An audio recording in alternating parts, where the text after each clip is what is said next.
Right, okay, while I was away, I had to go and roll some more wire because I'd actually managed to run out.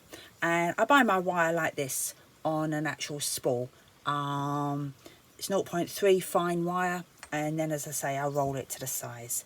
So now I'm going to start putting these wires on, and this is tricky because I've got this space that the leaf has got to go. It's got to grow out of. I want it to grow from behind this plant here. I don't want it to see where it starts, and it's got this space to fill in amongst these leaves without making anything look too crowded and just being the perfect place. So no challenge.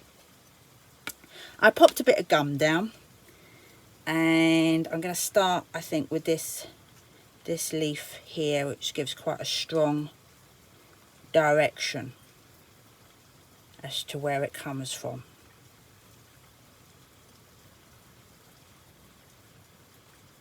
And there's a tiny gap there. So I'm just going to take a wee bit, a millimetre off that end, so that it touches the other side. And I often like to use something to help form the wires just gently to encourage them to the right sort of curve, just so that it can be in touch with the drawing. And I'm just gently doing it with my fingers in this case. Sometimes sometimes it's you need to pull wire into shape, and when you do that, you always need to remember to pull it up from the bits that are down, to pull them up rather than trying to push the bits that are up down, if that makes sense. Hopefully I'll get to show you that a bit later. Now, leaf's just a bit too far over.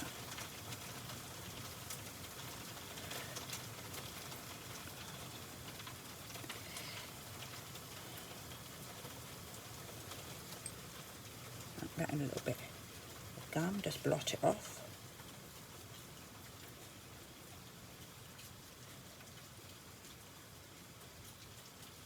Sometimes I like to lay all the wires down at the same time, but quite honestly, sometimes it's just too fiddly doing that. So I put down principal ones, and then this is a background one to fill space. So it needs to go in, and it's behind the others, so it needs to go last. If I'd put it in first, I wouldn't have had room for all the ones down the bottom, which are giving it colour and texture. A bit like a garden, really. You have to put your structure in first.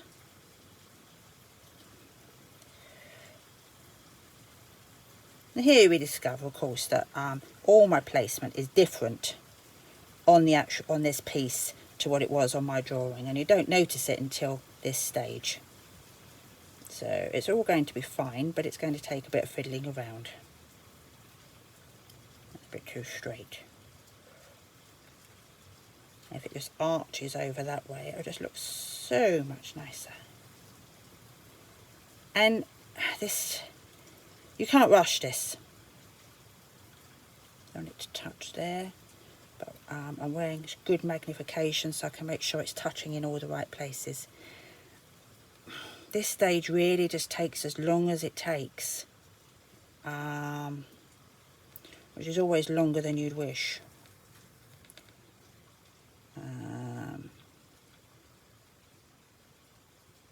There's noting where I want to cut that bit off.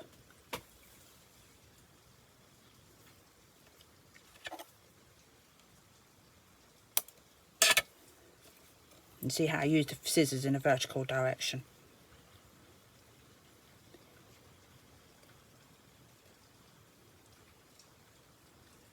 I'm just trying to get it to grow.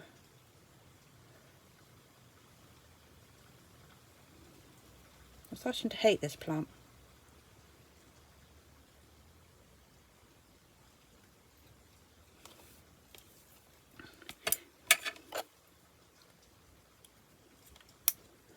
the cheese plant, but I'm rather concerned maybe I've made it take up too much space, but I'm sure it's going to be fine.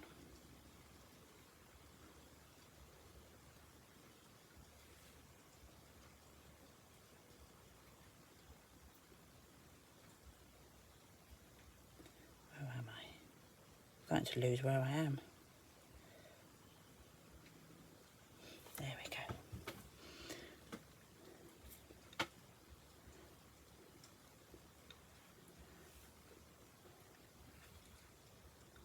Just hovering it over, offering it up so I can see fraction off. And you can see how I curve the blades downwards. Just hold it on the end so it doesn't shoot off into the distance, and cut like that.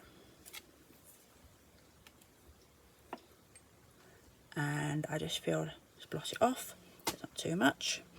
And I'm using a cellulose glue that I buy in powder form, and I mix it up to different consistencies depending on the job that I'm doing. I know lots of people use blue stick for cloisonné wire, and I have done that. I've loved it, but quite frankly it dried up too quick. Probably because obviously I had it open too long.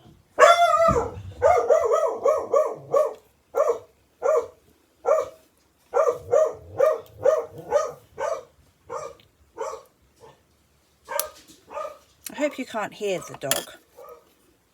I fear somebody may have come to deliver something. It's probably the poor postman.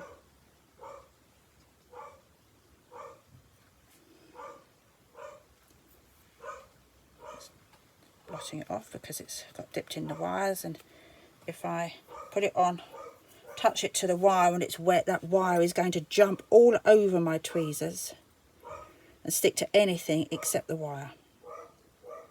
Or the wire will stick to my tweezers rather than the enamel that I want it to stick to.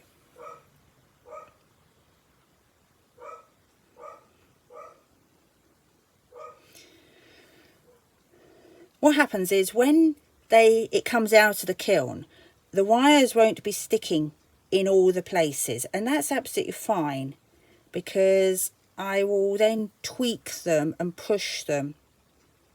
This is going to be a smaller plant than I expected, I think, and that's fine.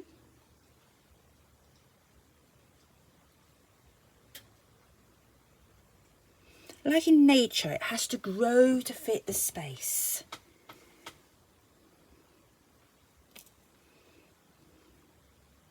Starting to get creative now with where I put the leaves.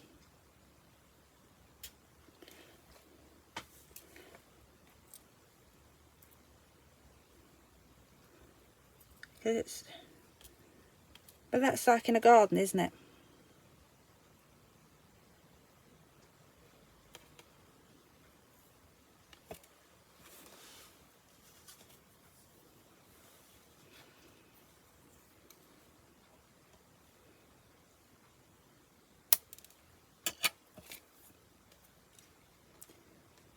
Some designs that I do are much more precise where they have to go. And they're a whole lot more fun, difficult to do.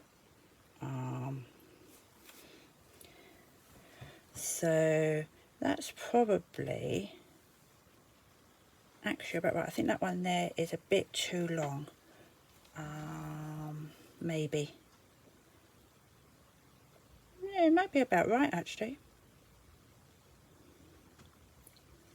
That one there might just go the last leaf. See, you might notice I've just put them in slightly different places, bizarrely, which where they've just fitted a bit better. They've put in a bit more curve on that top one. A bit too much, just undo it. Just want it to grow a bit more at the bottom.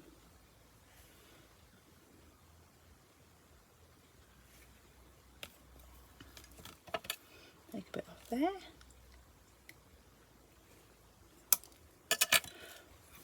what I do is after I've stuck these down, I'll take a photo of them, and then I'll colour it in on my iPad, and that will tell me whether the placement's right, whether there are any anomalies, places where bits of a design actually just don't match up, whether the colour balance is correct, basically whether I'm happy with it. And at this stage, if there's anything wrong, I can still pull the wires off and put them back again and put them on in a different place.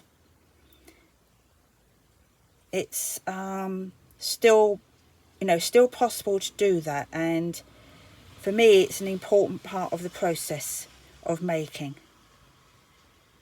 I do it as best I can at this stage, but when something's quite a spontaneous design like this, really is, I will check it. And even on the more exact pieces, I will, the big magic carpet piece that I did, that is definitely what I did. I photoed it, and then I could say, oh, then I need a tiny bit more there, or that doesn't quite line up. And because I'm looking at it blown up, I can really see detail. Anyhow, I'm going to fire that, and then I'll show you afterwards when it comes back. It's going to go in for about a minute, and my kiln is set at about 850. I don't like to fire too hot. So see you in a moment. So here we are with the piece out of the kiln, and for the last time before I start putting the colour in, of course, I've added a few things. One of those leaves had to be just tweaked and replaced because it wasn't quite right. I've put a spine in for both the cheese plant leaves and an extra curl there just to make it look balanced. But I think probably this is about ready now. As I say, I will photo it and colour it in on my iPad just to make absolutely positive that everything makes sense and that it's right. Oh, and I did want to add a blue butterfly, so I'm going to stick that in up there, just to add a touch of blue, which I think will just give it just that little extra something. And have you ever noticed in how many botanical glass houses they often have butterflies, don't they? Just to add interest. I know they often do at Wisley, and I'm pretty sure they do in others. So I thought that would be a nice touch. So once I've done that, then I'll be ready for the fun stage for the colour. Thank you for watching, and I hope it's given you some idea about how I actually form the wires and how long it takes to do these things. Thank you.